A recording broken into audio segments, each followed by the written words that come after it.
এই বাজারের যে ব্যবসায়ী বন্ধু উত্তম বাবু পরলোক গমন করেছে, তার অমর আত্মার প্রতি শ্রদ্ধার্ঘ্য অর্পণ, পরিবার বর্গের প্রতি সমবেদনা জ্ঞাপন করি।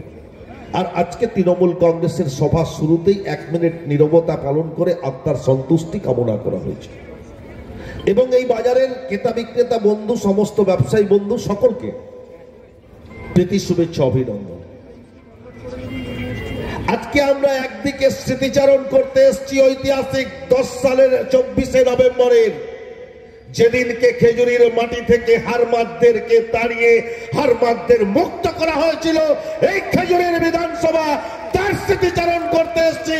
আর 2025-এর 10ই নভেম্বর আবার একটা শপথ নেব, সেদিনকে তাড়িয়েছিলাম সিপিএম এর হারমাদদের, আর 26-এ তাড়াবো ভারতীয় জনতা পার্টির উন্মাদদের।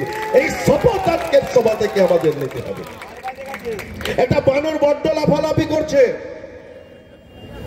বিভিন্ন জায়গায় অনেক রকমের কথাবার্তা বলছেন। সময় আসলে আমরা বুঝিয়ে দেব কোন রোগের কি ওষুধ লাগে, এটা তৃণমূল কংগ্রেস ভালো করে জানে।